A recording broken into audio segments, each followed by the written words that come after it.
প্রিয় নবী সাল্লাল্লাহু আলাইহি সাল্লামের সময়কালে সারা পৃথিবীর মধ্যে অস্থিতিশীলতা, আনরেস্ট, পৃথিবীর এমন একটা অবস্থা ছিল যে যেখানে বাবা তার আপন কন্যা সন্তানকে নিজের হাতে মাটিতে পুঁতে ফেলত, জীবন্ত কন্যা সন্তানকে মাটিতে পুঁতে ফেলত, যেখানে মায়েরা অস্থির হয়ে থাকতেন, এক অস্থিতিশীল অবস্থা, যেখানে ভাইয়ে ভাইয়ে মারামারি, কাটাকাটি, খুনাখুনি, পাড়া প্রতিবেশীর মধ্যে কোনো মিল মহব্বত নাই।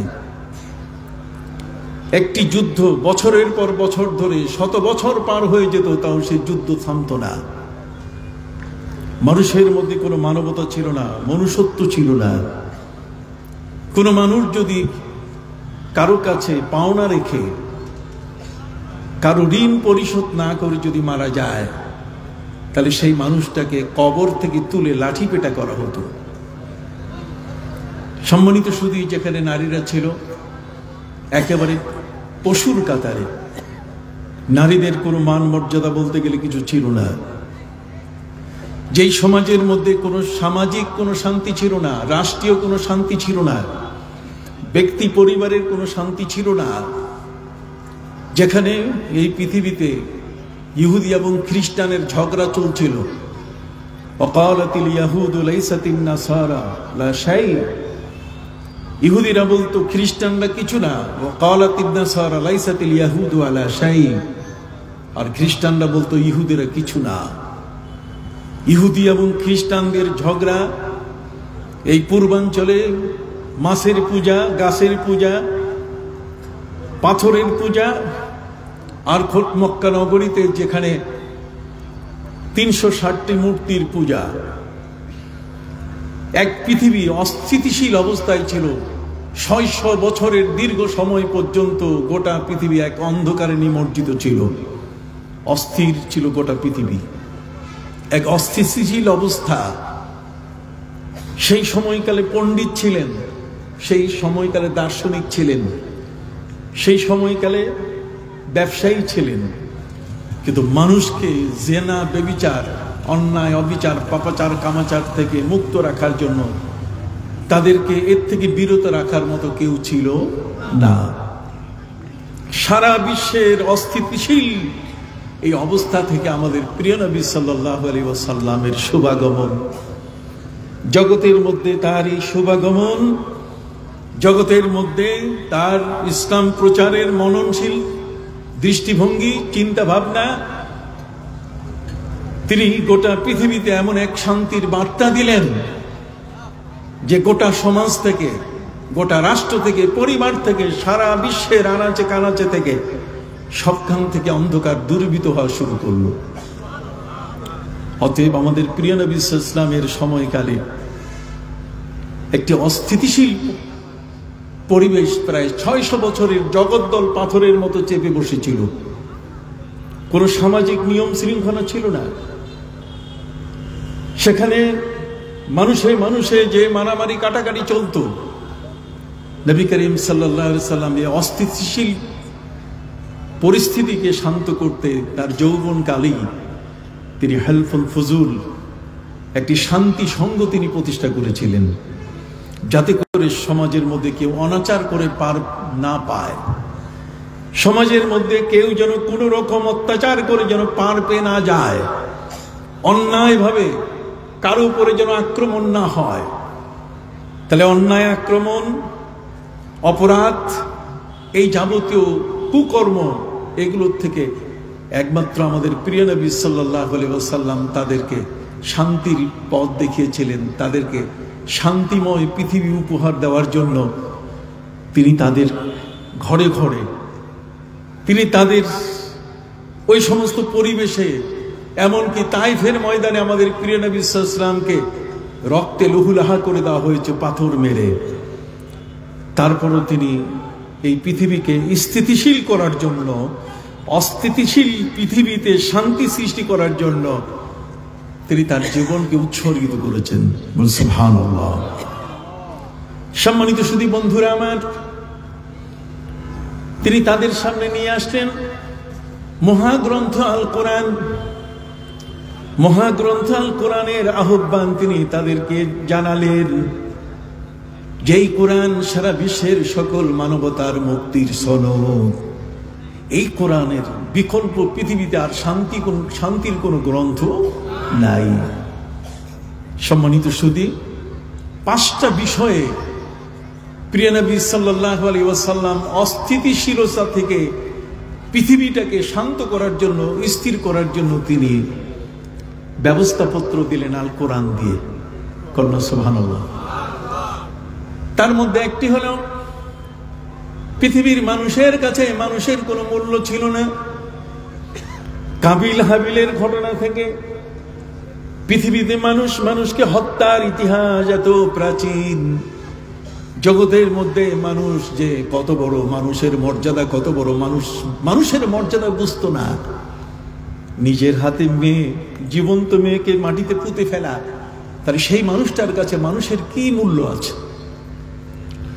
পবিত্র কোরআন তাদেরকে জানিয়ে দিল, শোনো, ওয়ালাকাদ কাররামনা বনি আদম ওয়া হামালনাহুম ফিল আরদ ওয়া রাযাকনাহুম মিনাত তাইয়্যিবাত। সুবহানাল্লাহ বলেন। আল্লাহ বলেন, আমি মানব জাতিকে সম্মানিত করেছি। অতএব মানুষের জীবনের সম্মান, মানুষের দেহের সম্মান এত বড়। একটা মানুষের গায়ের চামড়া এটা বিক্রি করা যাবে না। একটা মানুষের গায়ের চুল বিক্রি করা যাবে, মাথার চুল বিক্রি করা যাবে না। সম্মানিত সুধী, মানুষের দেহের কোনো অংশ বিক্রি করা যাবে না। কোনো মানুষ যদি মারা যায়, কোনো মানুষকে যদি কবরে রাখা হয়, আর সেই কবরের উপরে যদি কোনো ফলদার বৃক্ষ যদি সেই কবরের উপরে গজিয়ে উপরে উঠে, তাহলে সেই বৃক্ষটার উপরে উঠে ফল পাড়ানো যাবে না, বরং পাশ থেকে অন্যভাবে সেই ফলটা পাড়াতে হবে। গাছের উপরে উঠা যাবে না, নিচে ওই সম্মানী মানুষটি আছে। সুবহানাল্লাহ বলুন।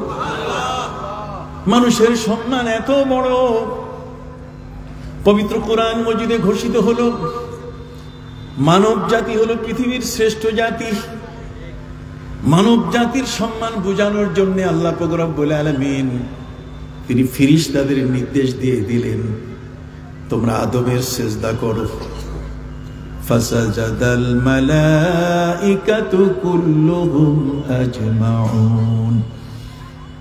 সমস্ত ফেরেশতা মানুষকে সিজদা করেছে। ইসলাম তার ইতিহাস, ঐতিহাসিক প্রেক্ষাপট সৃষ্টি করে মানুষগুলোকে বোঝানো শুরু করলো যে এই মানুষের জীবনের মূল্য এর সাথে কারো তুলনা হবে না।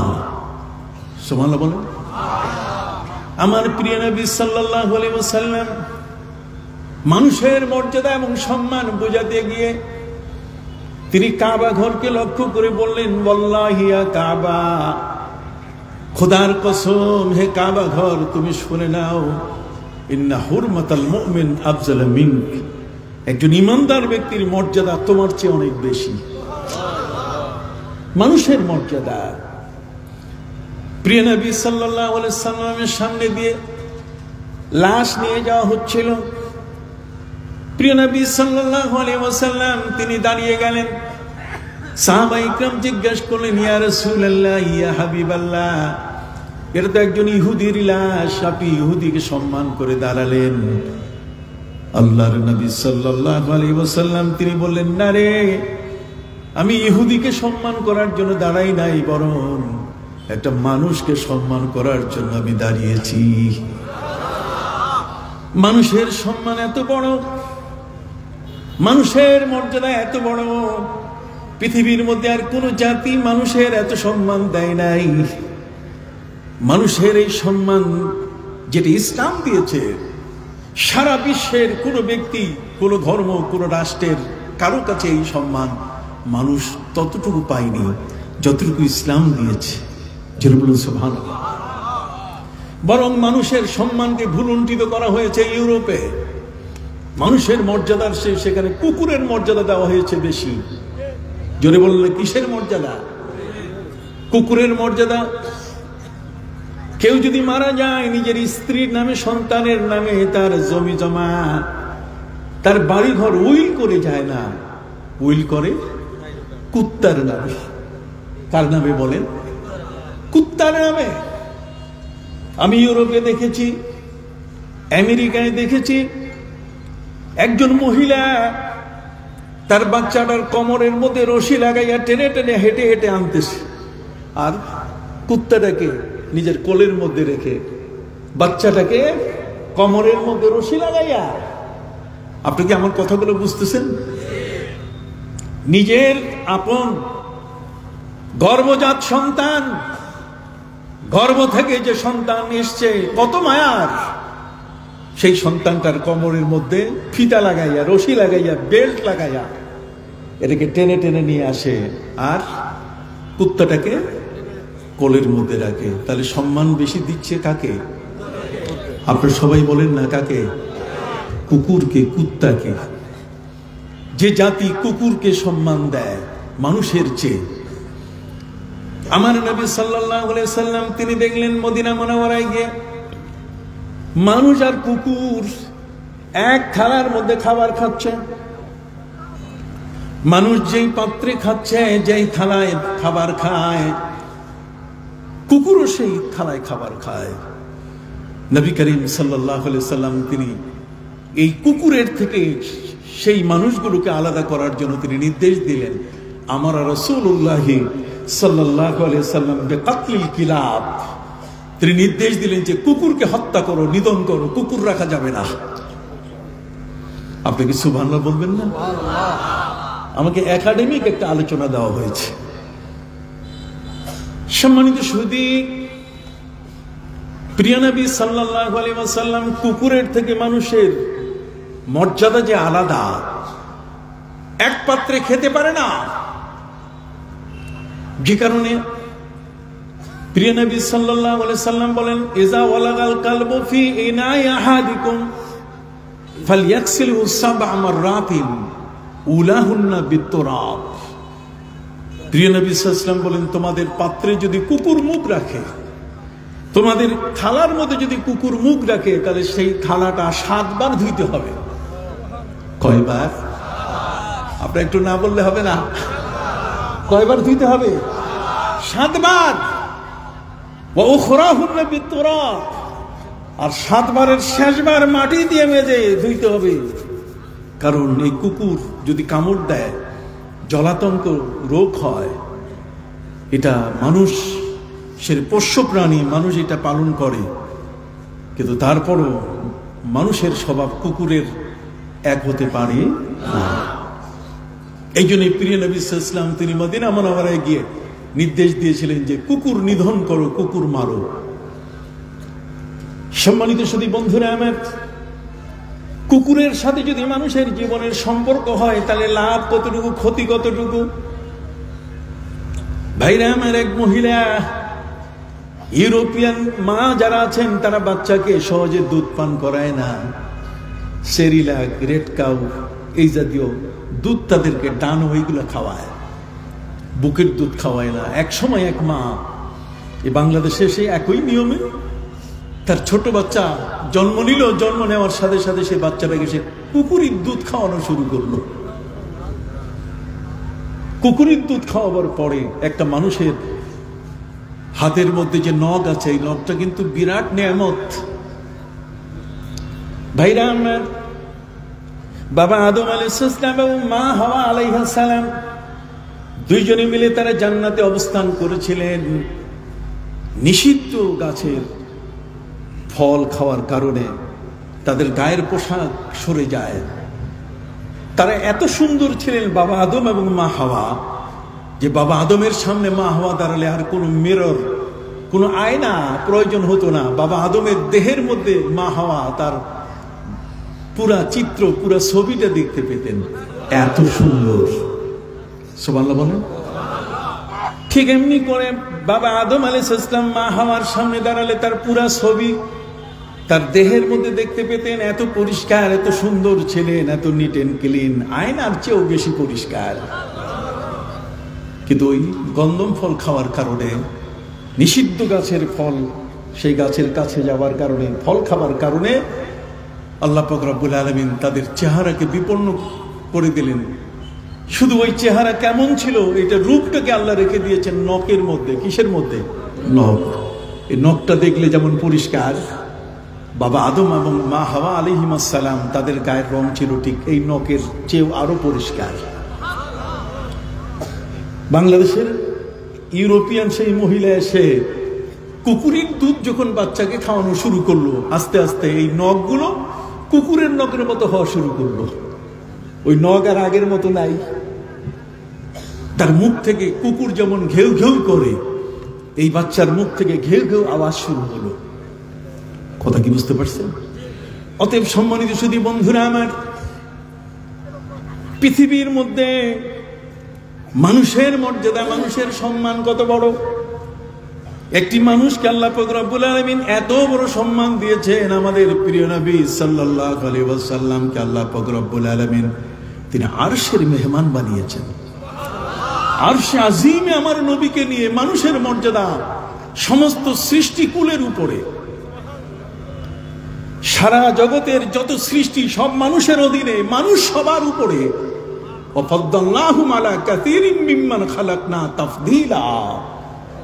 আল্লাহ বলেন আমি প্রত্যেকটি সৃষ্টির উপরে মানুষের মর্যাদা দিয়েছি। তাহলে মানুষের মর্যাদা আগে জানতে হবে, এই মানুষটি কে। এই জন্যই পবিত্র কোরআন মজিদে আল্লাহ পাক রব্বুল আলামিন বলেন, وَسَخَّرَ لَكُم مَّا فِي السَّمَاوَاتِ وَمَا فِي الْأَرْضِ جَمِيعًا। জগতের মধ্যে এমন কোন সৃষ্টি নাই যে সৃষ্টি মানুষের উপরে সম্মান পেতে পারে। কথা বলেন। জিন বলেন, এই পৃথিবীর সৃষ্টি মাখলুক যা আছে, এই পৃথিবীর ভূচর বলেন, খেচর বলেন, উভচর বলেন, পানিতে বলেন, ডাঙ্গায় বলেন, জগতের যত প্রাণী আছে সমস্ত প্রাণীর উপরে মর্যাদা কার? একটু হাত উঁচু করে বলেন, মর্যাদা কার? মানুষের। অতএব সেই মানুষের মর্যাদা যেন কখনো কোনো অবস্থায় ক্ষুণ্ণ না হয়। মানুষের মর্যাদা দিতে ইসলাম সর্বপ্রথম নির্দেশনা জারি করলো পবিত্র কোরআনের মাধ্যমে, যে শান্তি আনতে গেলে আমার মতো আরেকজন মানুষ, সেই মানুষটাকে তুচ্ছ তাচ্ছিল্য করা যাবে না। সেই মানুষটির কোনো অবস্থাতেই যেন সামান্যতম কোনো অপমান না হয়, তার যেন কখনো কোনো রকম ভাবে ইজ্জত নষ্ট না হয়, সেই দিকে মানুষকে লক্ষ্য করতে হবে। 600 বছরের সেই অন্ধকার থেকে আস্তে আস্তে মানুষগুলো আলোর পথে আসা শুরু করলো। বন্ধুরা আমার, শুধু তাই নয়, ব্যক্তি জীবনে একটা মানুষের মর্যাদা কত বড়। পুরুষ এবং নারী দুই ভাগে আল্লাহ সৃষ্টি করেছেন পৃথিবীতে। আল্লাহ বলছেন, ওয়া খালাকনাকুম আজওয়াজা, আমি তোমাদেরকে জোড়া জোড়া করে কি করেছি? সৃষ্টি করেছি। ইমাম আবু হানিফা রাহমাতুল্লাহ আলাইহির মতো ব্যক্তি, বিশাল বড় ইমাম, ইমামে আজম রাহমাতুল্লাহ আলাইহি, যিনি এশার উযু দিয়ে ফজরের নামাজ 40 বছর পর্যন্ত পড়েছেন। সেই ইমাম আবু হানিফাকে প্রশ্ন করা হয়েছে, হুজুর, পুরুষের দাড়ি, তার মাথার চুল, তার গায়ের পশমগুলো যদি এক এক করে গোনা হয়, তার জোর হবে না বেজোর হবে? কথা বলেন। ইমাম আবু হানিফা রাহমাতুল্লাহ আলাইহি তিনি উত্তর দিয়েছেন যে সব জোর হবে, বেজোর হবে না। 1, 3, 5, 7, 9, 11 বেজোর হবে না, সব কি জোর। যেহেতু আল্লাহ তাআলা কোরআনে বলছেন, ওয়া খালাকনাকুম আজওয়াজা, অন্য আয়াতের মধ্যে আছে আমি প্রতিটি বস্তু সৃষ্টি করেছি কি জোড়া জোড়া। এই জোড়া জোড়া সৃষ্টির জিনিসটা, এটাকে অস্থিতিশীল পরিস্থিতিতে নিয়ে আসার জন্য আমেরিকার মধ্যে প্রায় 70 বছর এমন একটা জিনিস তাদেরকে গিলে খাওয়ার জন্য একটি সংগঠন বের হলো, যে সংগঠনটি অস্থিতিশীলতা সৃষ্টি করেছে, অস্থিরতা সৃষ্টি করেছে পৃথিবীতে। আর সেটা হলো LGBTQ+। LGBTQ+, এল মানে লেসবিয়ান, জিতে গে, বিতে বাইসেক্সুয়াল, টিতে ট্রান্সজেন্ডার, কিউতে কোয়ার। সম্মানিত সুধী বন্ধুরা, আবার পৃথিবীর মধ্যে মানুষকে আল্লাহ পাক রব্বুল আলামিন সৃষ্টি করলেন। সৃষ্টি, যত সৃষ্টি সব কি জোড়া জোড়া। অতএব সৃষ্টির মধ্যে থার্ড জেন্ডার, তৃতীয় লিঙ্গ বলতে গেলে কিছু নাই। অথচ তারা পৃথিবীতে বললো যে না, তৃতীয় লিঙ্গ আছে। সেই তৃতীয় লিঙ্গ বলতে গেলে তারা আমাদের মধ্যে হিজড়াকে বলে তৃতীয় লিঙ্গ। না, হিজড়া হচ্ছে প্রতিবন্ধী লিঙ্গ। কথা বলেন না, হিজড়া কি প্রতিবন্ধী লিঙ্গ। সে প্রতিবন্ধী। যেমন একটা মানুষের যদি চক্ষু না থাকে, তাহলে চক্ষু না থাকলে সে মানুষটি দৃষ্টি প্রতিবন্ধী। কথা বলেন। একটা মানুষ যদি কথা বলতে না পারে, তাহলে সে বাক প্রতিবন্ধী। কারো যদি কোনো অঙ্গহানি হয়ে থাকে, তাহলে অঙ্গ প্রতিবন্ধী। পৃথিবীর ওরা ওই পাশ্চাত্য জগতের ব্যক্তিরা, তারা আমার ইসলাম যেন এগিয়ে না যায়, অস্থিতিশীল পরিস্থিতি পরিবেশ সৃষ্টি করতে তাদের যত ভূমিকা আছে, তার মধ্যে তাদের কতগুলো ইমোশনাল কথাবার্তা আছে। যেমন তার মধ্যে একটি হলো যে ইসলাম ধর্মটা এমন একটা ধর্ম যেটা প্রতিবন্ধীদের কোনো মর্যাদা দেয় নাই। প্রতিবন্ধীদের কি দেয় নেই? আপনারা সবাই বলেন, প্রতিবন্ধীদের কি দেয় নেই? প্রতিবন্ধী মানে এই আমাদের যে বাচ্চাগুলো ঠিকমতো কথা বলতে পারে না, যে চোখে দেখে না, যে হাঁটতে পারে না, এই প্রতিবন্ধীর মর্যাদা ইসলাম দেয়নি। অথচ ওদের উত্তর দিচ্ছে কোরআন সূরা আবাসা দিয়ে। কি দিয়ে? সূরা আবাসার মধ্যে আল্লাহ পাক রব্বুল আলামিন বলেন, আবাসা ওয়া তাওয়াল্লা আন জাআহুল আমা। হে নবী, আপনি মুখ ফিরিয়ে নিচ্ছেন। একজন অন্ধ ব্যক্তি আপনার কাছে আসতেছেন। সেই অন্ধ ব্যক্তি হলেন হযরতে আব্দুল্লাহ ইবনে উম্মে মাকতুম। আব্দুল্লাহ ইবনে উম্মে মাকতুম রাদিয়াল্লাহু তাআলা আনহু, তিনি হলেন অন্ধ, চোখে তিনি দেখেন না। কোরআন এই প্রতিবন্ধীর নামে সূরা নাজিল করেছে। সুবহানাল্লাহ। আপনি সুবহানাল্লাহ বলছেন না কেন? সুবহানাল্লাহ। আমি আপনাদেরকে আজকে প্রমাণ করে যাব যে পৃথিবীর অস্থিতিশীল পরিবেশ থেকে এক শান্তিময় পৃথিবীতে আমরা যে শান্তিতে বসবাস করতে পারি, তার মূল যে আল কোরআন, তার মূল যে আমাদের প্রিয় নবী সাল্লাল্লাহু আলাইহি ওয়াসাল্লাম, সেটা আমি আপনাদেরকে একেবারে হাতে কলমে প্রমাণ করব ইনশাআল্লাহ। হযরতে আব্দুল্লাহ ইবনে মাকতুম, যিনি চোখে দেখেন না, ওরা বলে প্রতিবন্ধীর কোনো মর্যাদা ইসলাম দেয়নি। কিন্তু আপনি জানেন, নবী করিম সাল্লাল্লাহু আলাইহি ওয়াসাল্লাম সর্বপ্রথম যে ইউনিভার্সিটি করেছিলেন মক্কা আল মুআজ্জামায়, মক্কা নগরীতে কাবা ঘরের পাশে, সাফা পাহাড়ের পাশে হযরতে যায়েদ ইবনে আরকাম রাদিয়াল্লাহু তাআলা আনহুর বাড়ি ছিল। সেখানে নবী করিম সাল্লাল্লাহু আলাইহি ওয়াসাল্লাম দারুল আরকাম নামে সর্বপ্রথম তিনি ইউনিভার্সিটি করেন। সেই ইউনিভার্সিটির চ্যান্সেলর ছিলেন আমার নবীজি, আর ভাইস চ্যান্সেলর ছিলেন হযরতে আব্দুল্লাহ ইবনে উম্মে মাকতুম, যিনি অন্ধ সাহাবী, তিনি ভাইস চ্যান্সেলর ছিলেন। সুবহানাল্লাহ। সুবহানাল্লাহ। খুব আস্তে হলো। সুবহানাল্লাহ। কথা কি বুঝতে পারছি? তাহলে একজন প্রতিবন্ধী যে ভাইস চ্যান্সেলর হতে পারে, এটা আমার নবীর জীবনের কর্মকাণ্ড, ইসলাম এটাকে স্পষ্ট করে দিয়েছে। অতএব ওই গর্ধবরা যারা ইউরোপের পাঁচাটা গোলাম, কথা বলেন না, যারা ইউরোপের কি পাঁচাটা গোলাম, তাদের কাছে কোরআনে কিছু নাই। অথচ আপনি অবাক হয়ে যাবেন যে পবিত্র কোরআনের মধ্যে মেডিসিনের উপরে প্রায় 300 আয়াত আছে। কিসের উপরে? মেডিসিনের উপরে 300 আয়াত আছে। বায়োলজি এবং বোটানির উপরে 109টা আয়াত আছে। অ্যাস্ট্রোনমি এবং অ্যাস্ট্রোফিজিক্স, এটার উপরে 82টি আয়াত আছে। সম্মানিত সুধী, কেমিস্ট্রির উপরে 43টি আয়াত আছে। ঠিক এমনি করে পবিত্র কোরআনের মধ্যে আল্লাহ পাক রব্বুল আলামিন জিওগ্রাফির উপরে 34টি আয়াত দিয়েছেন এই কোরআনের মধ্যে। ঠিক এমনি করে জুলজি, একটা জিওলজির উপরে 43টা আয়াত আছে, আর জিওগ্রাফির উপরে 31টা আয়াত আছে। সুবহানাল্লাহ। ঠিক এমনি করে পবিত্র কোরআন যদি আপনি একের পরে অধ্যয়ন করেন, আপনি দেখবেন সেখানে সিসিওলজির উপরে প্রায় 300 আয়াত আছে। সর্বমোট 948টি আয়াত আছে এই পৃথিবীর বিজ্ঞান যা বর্তমান নাড়াচাড়া করছে তার সবের ভিতরে। পৃথিবীর বিজ্ঞানীরা আজকে স্বীকৃতি দিতে বাধ্য হয়েছে যে পবিত্র কোরআনের প্রতি 100 আয়াতের মধ্যে, আবার বলছি পবিত্র কোরআনের কত 100 আয়াতের মধ্যে 11টি আয়াত হচ্ছে বিজ্ঞানের আয়াত।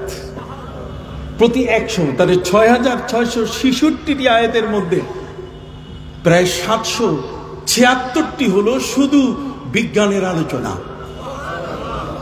তাহলে কে বলে এই পৃথিবীকে শান্ত করতে যদি বর্তমান সময়কালের বিজ্ঞানকে কেউ নিয়ে আসে তাহলে কোরআনের সাথে কি পাল্লা দিয়ে পারবে? একটু হাত উঁচু করে বলুন, পারবে? কোন অবস্থাতেই পারবে না। সম্মানিত সুধী, পৃথিবীতে একটা মানুষের জীবনের যা কিছু প্রয়োজন পবিত্র কোরআন বলে দিয়েছে, মা ফাররাতনা ফিল কিতাবি মিন শাই। আমি কোরআনে তোমার জন্য কোনো কিছু বাকি রাখি নাই। এই কোরআনের জীবন ব্যবস্থা, এই কোরআনের শাসন অনুশাসন, এই কোরআনের যে সমস্ত নির্দেশনা, এগুলো পৃথিবীতে শান্তি আর শান্তি সৃষ্টি করেছে। অথচ অশান্তি অস্থিতিশীলতার পেছনে আমরা। একটু ইউরোপিয়ান জগৎ, আমেরিকান জগৎ, কথা বলেন, এরা সবসময় আমাদের পিছনে লেগে আছে যাতে কোরআন যেন আগাতে না পারে। জোরে বলেন, কোরআন যেন আগাতে না পারে। মস্কোর মাটিতে, রাশিয়ায় মস্কোর মাটিতে যখন প্লেনগুলো ল্যান্ড করে, তখন যে মানুষগুলোর পাসপোর্টের ভিতরে মোহাম্মদ নাম আছে, উমর আছে, আলী আছে, উসমান আছে, এগুলোকে আলাদা করে কুকুর দিয়ে, কুত্তা দিয়ে তাদের গোটা বডি তারা চেক আপ করে। তাদের যে সমস্ত ব্যাগেজ লাগেজ আছে সেগুলো কুকুর দিয়ে তারা এগুলো চেকিং করে। ওদেরকে জিজ্ঞেস করা হয় এটা করো কেন? উপর থেকে নির্দেশ আছে যে এদের কাছে সাধারণত কোরআন থাকে, সেই কোরআন নিয়ে যেন তারা প্রবেশ করতে না পারে। কোরআন হচ্ছে তাদের জন্য একটা বিপজ্জনক জিনিস। অথচ সেই কোরআনকে কেন্দ্র করে আফগানিস্তানে, কোথায়? আফগানিস্তানে রাশিয়ান সৈন্যরা যখন আক্রমণ শুরু করলো, তাদের যে সমস্ত ট্যাঙ্ক, প্যাট্রিয়ট, বিভিন্ন ধরনের অস্ত্র যখন তারা সেখানে মারা শুরু করলো, যুদ্ধ চলছে, ঠিক এই মুহূর্তে একজন আফগান হাফেজে কোরআন, অন্ধ, চোখে দেখে না, আফগান হাফেজে কোরআন অন্ধ মানুষটি লাঠির উপরে ভর করে করে নিজের বাড়ির দিকে আসতে গিয়ে তিনি সেদিকে আসতে পারেন নাই, বরং রাশিয়ান বর্ডারের দিকে চলে গেছে। রাশিয়ান বর্ডারের দিকে যাওয়ার সাথে সাথে রাশিয়ার সৈন্যরা তাকে গ্রেফতার করে ফেলেছে। গ্রেফতার করার পরে বলছে, তুমি একজন মুসলিম, তুমি এমন একজন মুসলিম যে মুসলিমের তোমাদের কাছে প্যাট্রিয়ট আছে, তোমাদের কাছে বিধ্বংসী সবকিছু আছে। উনি বলছেন, না আমার কাছে কিছু নাই। তোমার লাঠিটার ভিতরে আছে। স্ক্যানার মেশিনের মধ্যে লাঠি দিল, দেখে কিছু নাই। তাহলে তোমার বডিতে আছে। পুরা বডি চেক আপ করা হলো না, সেখানে কোনো বোমা কিছুই নাই। হাফিজে কোরআন অন্ধ মানুষটা তিনি বলছেন যে আমার সিনার মধ্যে, এই বুকটার মধ্যে কোরআন আছে। রাশিয়ান সৈন্যরা তারা বলা শুরু করলো, তোমার বুকে যদি কোরআন থাকে তাহলে এই মুহূর্তে তোমাকে আমরা ব্রাশ ফায়ার করব, ব্রাশ ফায়ার করে তোমার কোরআনকে আমরা তছনছ করে দেব। হাফিজে কোরআন বলছে, ঠিক আছে, তোমরা আমাকে 2 রাকাত নামাজ পড়ার সুযোগ দাও। ইসলামের বিধান, ইসলামের নিয়ম অনুযায়ী হযরতে খুবাইব রাদিয়াল্লাহু তাআলা আনহু যেমন তার মৃত্যুর আগে 2 রাকাত নামাজ তিনি পড়েছিলেন, কথা বল না, ঠিক অনুরূপ ভাবে সেই হাফিজে কোরআন চোখে দেখে না, 2 রাকাত নামাজ পড়ার পরে তিনি হাত উঁচু করে আছেন যে তোমরা এখন আমাকে ব্রাশ ফায়ার করো, বুক ঝাঁকঝাঁ করে দাও। ঘন্টা পার হয়ে গেলে কোনো খবর নাই, ঘন্টা পার হওয়ার পরে আরো ঘন্টা পার হয়ে যাচ্ছে, কোনো খবর নাই। সম্মানিত শুধু তিনি হাত নামালেন, কিছু পরে রাশিয়ান কমান্ডার, রাশিয়ান সৈন্যরা এসে বলছে, শোনো অবাক কাণ্ড, তোমাকে যখন আমরা ব্রাশ ফায়ার করবো ঠিক ওই মুহূর্তে বিশাল একটা আগুন এমন ভাবে উপরে উঁচু হয়ে আমাদেরকে ধাওয়া শুরু করলো যে আমরা বহুদূর পালিয়ে গেছি, তোমার গায়ে আমরা ব্রাশ মারতে পারি না। সুবহানাল্লাহ বলেন। কোরআন হচ্ছে আসমানি কিতাব, এটা মানুষের রচিত গ্রন্থ নয়। এই কোরআন একটা মুজিজা গ্রন্থ। এই মুজিজা গ্রন্থ এমন একটি গ্রন্থ যে গ্রন্থটি পৃথিবীর মানুষকে সত্যের পথ দেখিয়েছে। ইন্নাল কোরআন ইয়াহদি লিল্লাতি হিয়া আকওয়াম। একটা জাতিকে সোজা করতে গেলে, এই পৃথিবীর মধ্যে শান্তি সৃষ্টি করতে গেলে কোরআনের কোনো বিকল্প নাই। সম্মানিত সুধী বন্ধুরা আমার, যে কারণে আমেরিকার বিশাল স্টেডিয়ামের মধ্যে, ওয়াশিংটনের স্টেডিয়ামে ডাকা হলো যে পৃথিবীর সবচেয়ে বেশি কার ধর্মগ্রন্থকে সুন্দর করে পাঠ করতে পারে, যার ধর্মগ্রন্থ সুন্দর করে পাঠ করতে পারবে তাকে সর্বোচ্চ পুরস্কার দেওয়া হবে। সেখানে শ্রী ভগবদ গীতা, রামায়ণ, মহাভারতের পাঠক, জিন্দা বিস্তার পাঠক, বাইবেলের পাঠক, কথা বুঝতে পারছেন, তারপরে নিউ টেস্টামেন্ট, ওল্ড টেস্টামেন্টের পাঠক, মুসলমানরাও সেখানে হাজির হয়েছেন। কিন্তু মুসলমানের সিরিয়াল দেওয়া হলো কোরআনের সিরিয়াল সবার পরে। আমার আল্লাহ বলছেন ওয়া কালিমাতুল্লাহি হিয়াল উলিয়া, আল্লাহর কোরআন হচ্ছে সবার উপরে। যদিও সিরিয়াল পড়ে, কিন্তু তার মর্যাদা সবার কি উপরে। ভাইরা আমার, এই কোরআনের বিকল্প কিছু নাই। কোরআনকে কোনোভাবে পরাজিত করা যায়নি। কোরআন হচ্ছে শান্তির মূল গ্রন্থ, শান্তির দিশারি। এই কোরআনের জীবন ব্যবস্থাপনার বাইরে মানুষের শান্তি খুঁজার আর কোথাও কিছু নাই। নেলসন ম্যান্ডেলার মতো একজন ব্যক্তি, তিনি আমার নবীর একটা কথা বলেছিলেন। আমার প্রিয় নবী সাল্লাল্লাহু আলাইহি সাল্লাম তিনি বলেছেন যে সাদা আর কালো, লাল আর ফর্সা, যেটাই হোক না কেন, এই সমস্ত গায়ের রং সৃষ্টিকর্তা কে? অতএব লা ফাজলা লিল আরবি আলাল আজম ওয়ালা ফাজলা লিল আহমারি আলাল আসওয়াদ ইল্লা বিত্তাকওয়া। আরবের কোনো মর্যাদা নাই অনারবের উপরে, আমাদের উপরে আরাবিয়ানের কোনো মর্যাদা নাই। মানবতার মধ্যে সমতা সৃষ্টি করতে গিয়ে কোন আরব যেন অন্য কোন অনারবকে, কোন আরবের মানুষ যেন পৃথিবীর অন্য কোন মানুষকে যেন ছোট মনে না করে, সুবহানাল্লাহ বলেন, তাদেরকে যেন তুচ্ছ তাচ্ছিল্য মনে না করে। শান্তি সৃষ্টি করতে গিয়ে ইসলাম পৃথিবীর মধ্যে সাদা আর কালো, আজকের আমেরিকায় সাদাদের জন্য ইউনিভার্সিটি আলাদা, আর কালা মানুষদের জন্য ইউনিভার্সিটি কি আলাদা। সাদা আর কালো দুটোকে তারা এ পর্যন্ত সমতায় আনতে পারে নাই। তাদের মধ্যে বিশাল বৈষম্য, বিশাল বৈষম্য। সাদারা কোনোদিন ভয়ে কালো এরিয়ায় যায় না, আর কালা মানুষরা ভয়ে কখনো সাদাদের এরিয়াতে যায় না। সাদাদের স্কুল আলাদা, ইউনিভার্সিটি আলাদা, কালাদের ইউনিভার্সিটি, কালাদের স্কুল আলাদা। দেখছেন সভ্যতার দেশের কি অবস্থা? কথা বলেন। আমার নবী সাল্লাল্লাহু আলাইহি ওয়াসাল্লাম তিনি তার মসজিদের মুয়াজ্জিন এমন একজন ব্যক্তিকে বানালেন, মসজিদের মুয়াজ্জিন এমন একজন ব্যক্তিকে বানালেন যিনি হলেন হযরতে বেলাল হাফসি রাদিয়াল্লাহু তাআলা আনহু, বেলাল ইবনে আবি রাবাহ, যার গোটা আপাদমস্তক কালো আর কালো। আর সেই কালো মানুষটাকে তিনি মিনারায় উঠাই দিলেন, যে মিনারায় উঠে তুমি আযান দাও। ভাইরা আমার, জগতের মধ্যে ইসলাম সাদা আর কালোর পার্থক্য তুলে দিয়েছে। আপনারা জানেন হযরতে মারুর রাদিয়াল্লাহু তাআলা আনহু থেকে একটা হাদিস এসেছে, কথা বুঝতে পারছেন? তিনি বলছেন যে আমি একদিন প্রিয় নবী সাল্লাল্লাহু আলাইহি ওয়াসাল্লামের ডাকে পড়লাম। নবীজি আমাকে ডেকে নিলেন। তিনি ডেকে নিয়ে বললেন, ইন্নাকা ইমরাউন ফিকা জাহিলিয়া, তুমি এমন একজন ব্যক্তি, এখনো তোমার মধ্যে মূর্খতা আছে, তোমার মধ্যে জাহিলিয়াত আছে। হযরতে মারুর বলেন, আমার মধ্যে মূর্খতা নবী, আমি আপনার হাতে ইসলাম গ্রহণ করেছি, আপনার কাছে আমি কালেমা পড়েছি। হে নবী, এই কালেমা পড়ার কারণে আমার জীবনকে আলোকিত হয় নাই। নবীজি বলছেন এখনো আলোকিত হয় নাই, তুমি এখনো জাহিলি যুগ, অজ্ঞতার যুগ, মূর্খতার যুগের আচরণ নিয়ে এখনো বেঁচে আছো তুমি।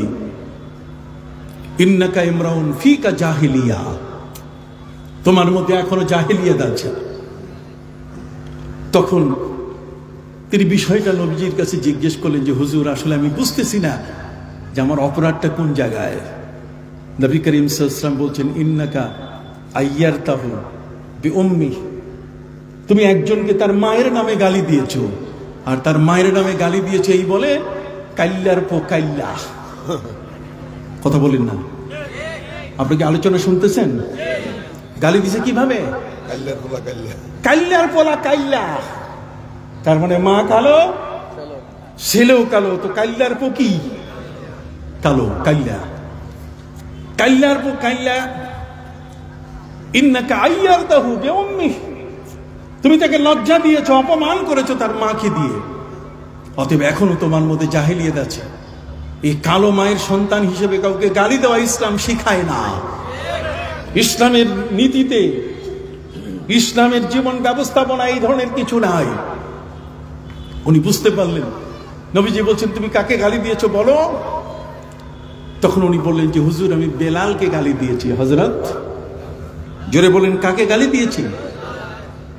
হযরতে বেলাল রাদিয়াল্লাহু আনহু গালি দিয়েছি।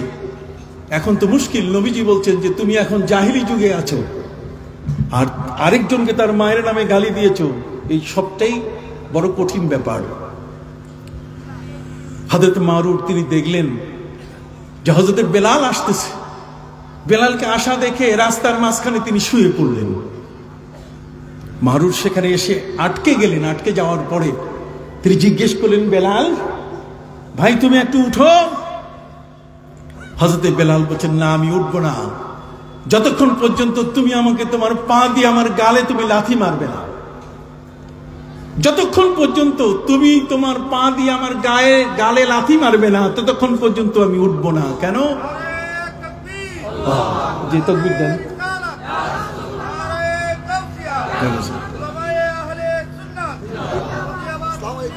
সালাম।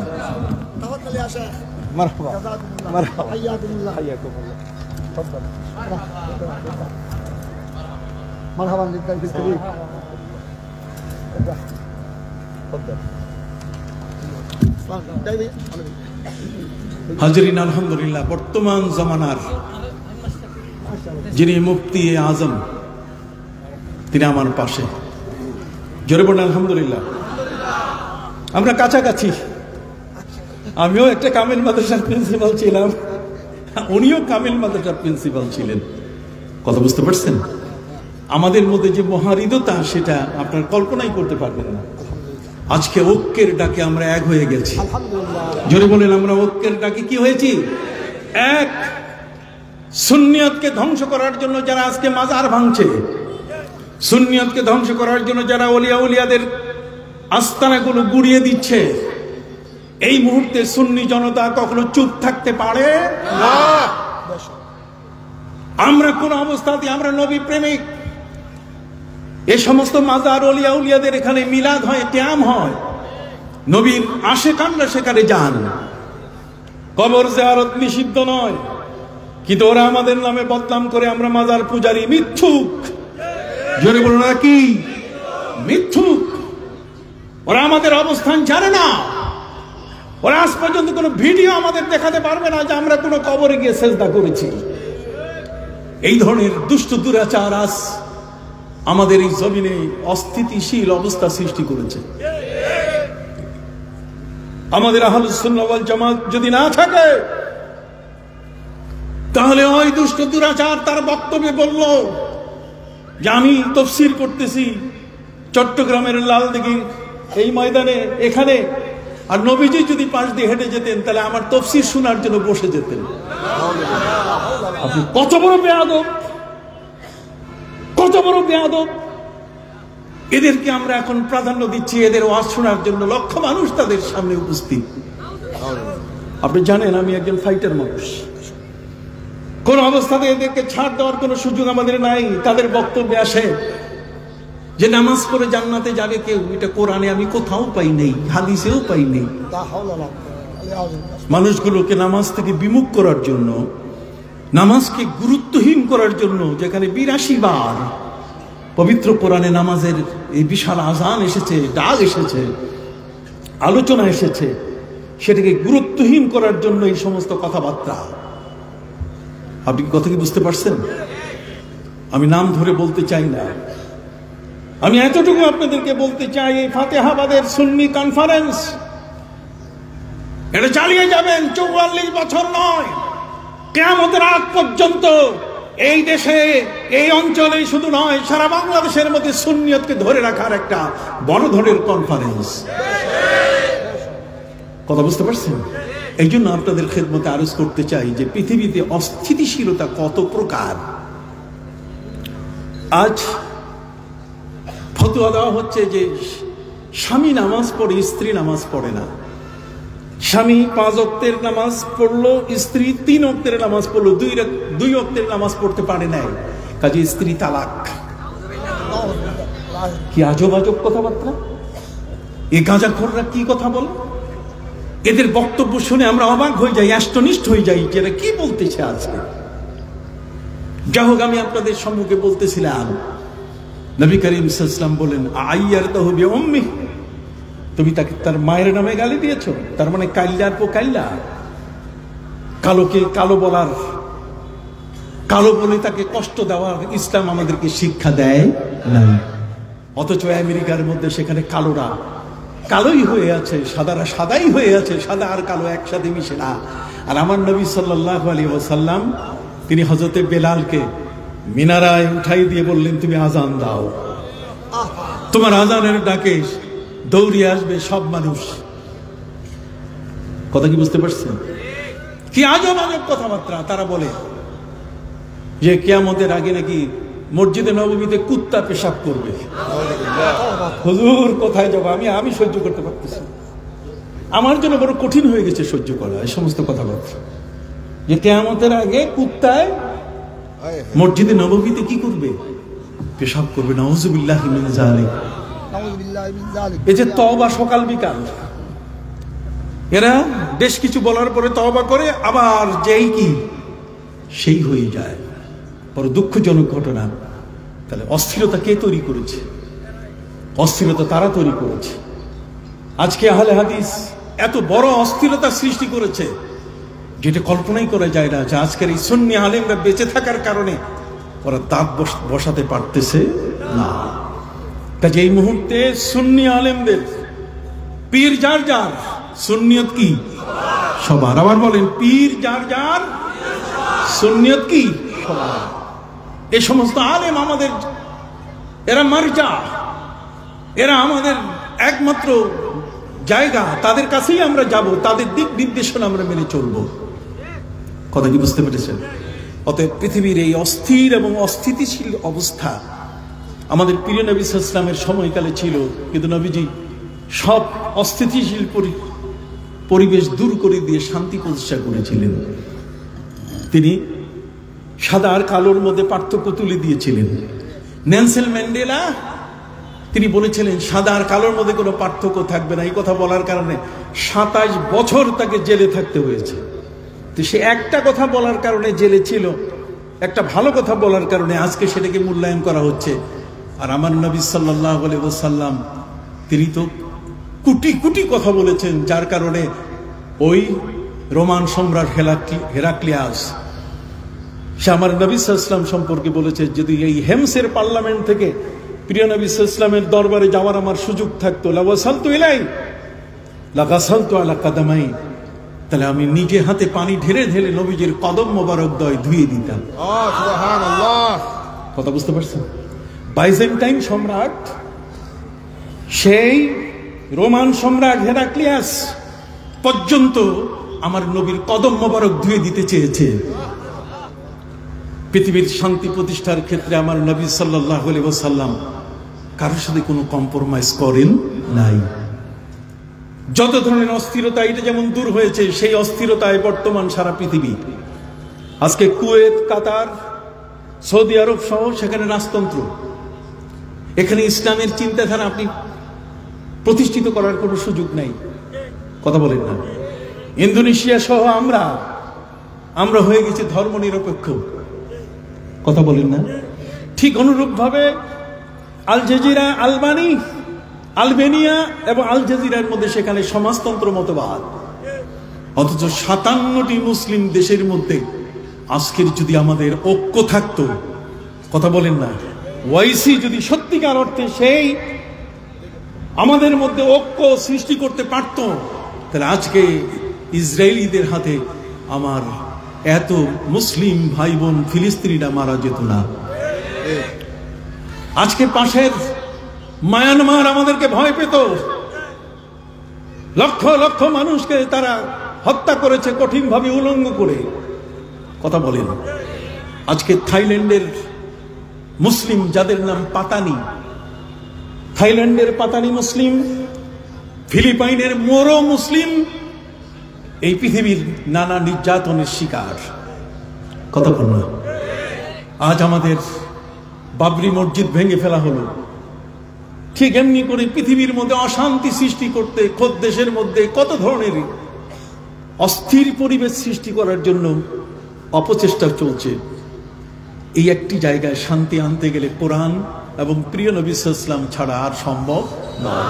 নবীর মুহাব্বত, নবীর ভালোবাসা, তার আমল আখলাক, এটাকে প্রতিষ্ঠিত করা ছাড়া আমাদের বিকল্প কোনো পথ নাই। এই জন্য আমাদেরকে বলা হয়েছে কুনতুম খায়রা উম্মাতিন উখরিজাত লিন-নাস তা'মুরুনা বিল মা'রুফি ওয়া তানহাউনা আনিল মুনকার ওয়া তু'মিনুনা বিল্লাহ। আমরা এই পৃথিবীর শ্রেষ্ঠ জাতি। এই জন্য ইসলাম ব্যক্তি নীতি দিয়েছে, পারিবারিক নীতি দিয়েছে। যে পারিবারিক নীতি আজকের অ্যাথেন্সে আমি গিয়েছি, গ্রিকের অ্যাথেন্সে, সেখানে নারীরা ঝাড়ু মিছিল করতেছে। আমি ওদেরকে জিজ্ঞাসা করলাম, ঝাড়ু মিছিল শিখলা কোথায়? বাংলাদেশে শিখছো নাকি?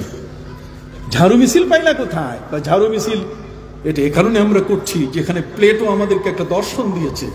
আর প্লেটোর দর্শন হচ্ছে যে যুবকেরা একটি মেয়ের সাথে জীবনের যতদিন পারো গেট টুগেদার করো, হোটেলে মোটেলে তার ইজ্জত নষ্ট করে তার বাচ্চা জন্ম দিয়ে তারপর 80-90 বছর বয়সে যদি বুঝে আসে, তারপর তোমরা তাকে বিয়ে করবে।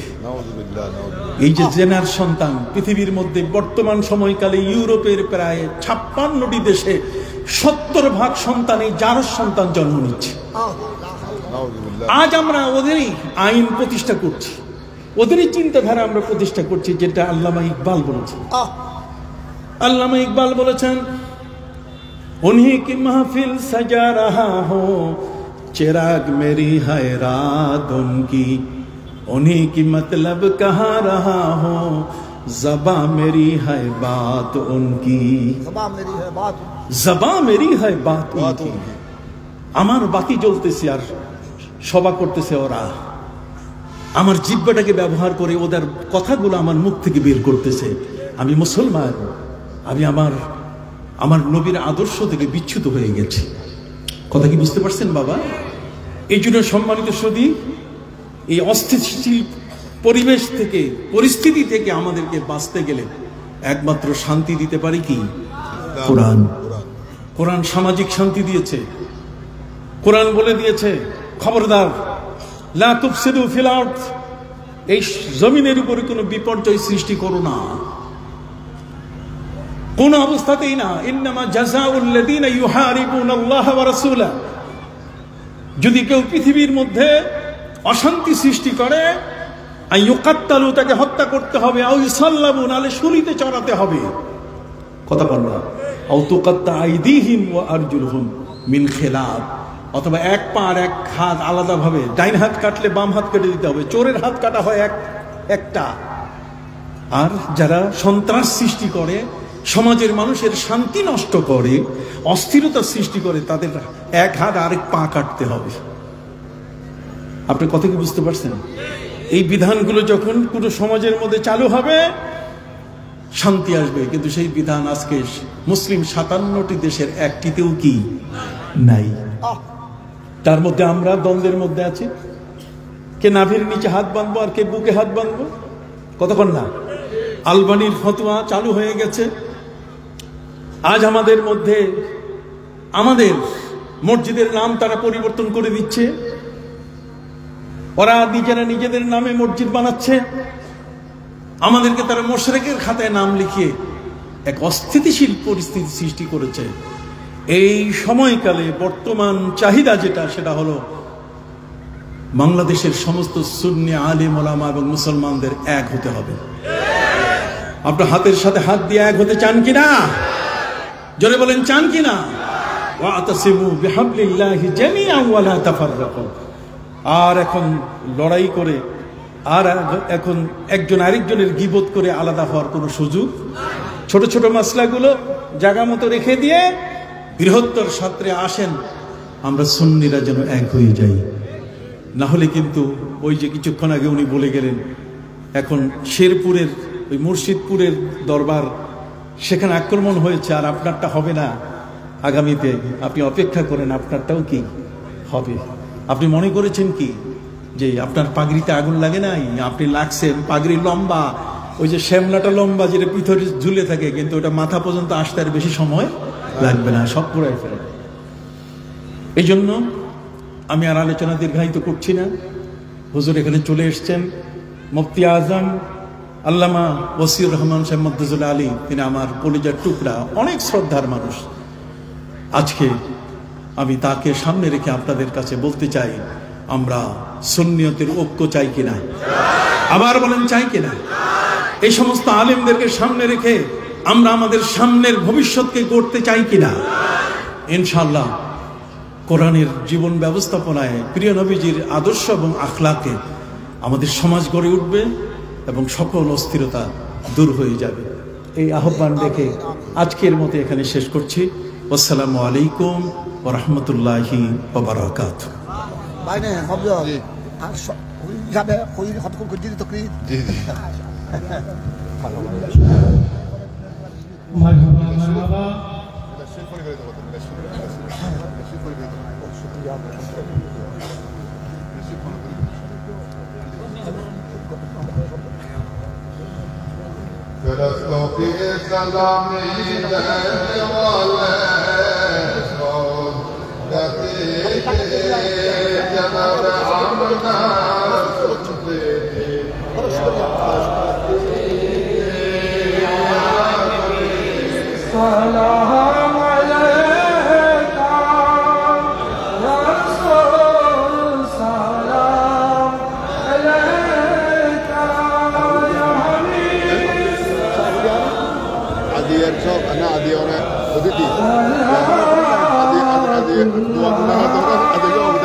وسلم عليك يا حبيب الله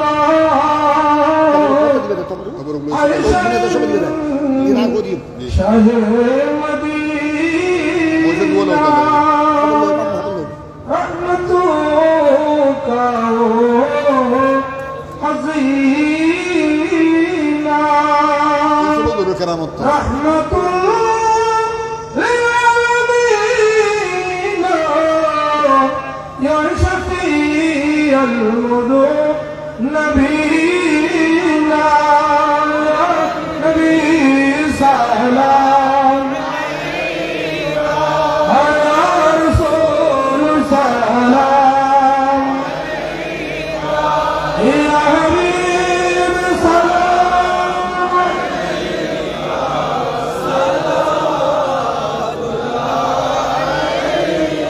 باقي جملة بلا شافي ززا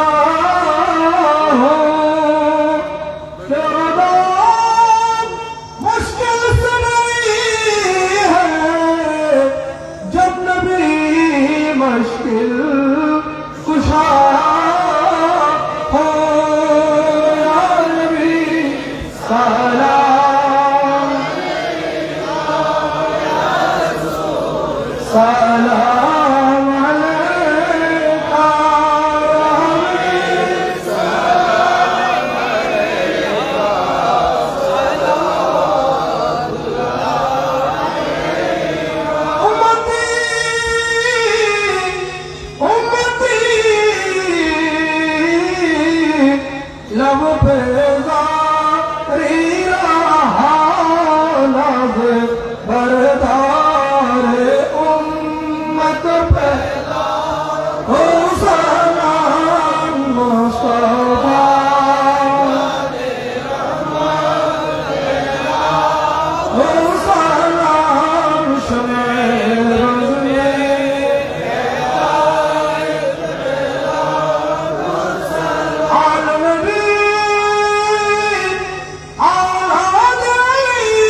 तो पहला और सलाम मुस्तफा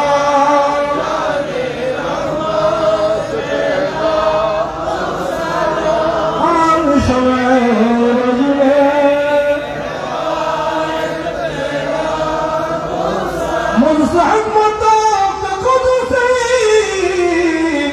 कहीं हरदा और नाम आला ज़रता बेली की शान सैयदी आला हज़रत पहला और सलाम मुस्तफा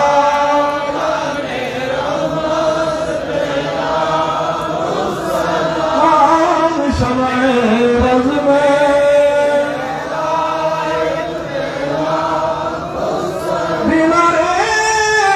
मुस्तफा वाज़िश मौलाद उस इमाम अहले सुन्नत पे मुस्तफा जाने रहमत शमे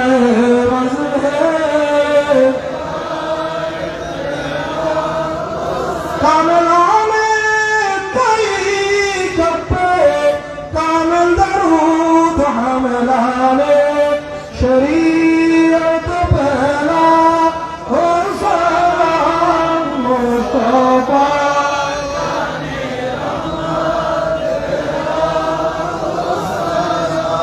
शमे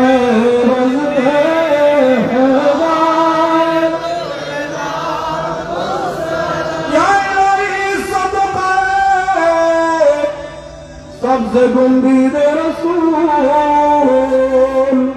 ये सलामी आज जाना हो कबूल मदीने के चाँद हजारों सलाम मदीने के चाँद को सलाम मदीने के चाँद पाँच सलाम बराल औलाद कवाली शजवत कलाम जवाली हसरत जबूर साली सल्लु अलैहि या रहमतल लिल आलमीन अकरम ज़ैनिल आबिदीन माबूसन फी ऐदिल ज़ालिमीन फी मरकज़िल मज़दहमीन वल उला तशबत हसरत दुनिया साली सल्लु अलैहि अस्सलामु अलैकुम व रहमतुल्लाहि माशाअल्लाह আর হুতরাও बहुत सुंदर गाना कबूल फरमा माशाअल्लाह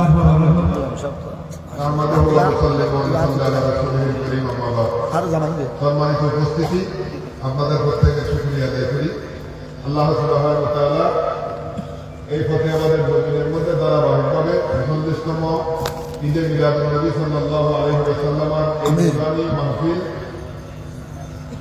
এই বছর 2024-এ আজকে 28শে নভেম্বর এবং আগামীকাল 29শে নভেম্বর 2 দিন বিরতি করার আল্লাহ আমাদেরকে তৌফিক দান করেছেন সবাই বলে আলহামদুলিল্লাহ আলহামদুলিল্লাহ। এই মাহফিলের একেবারে শুরু থেকে আজ পর্যন্ত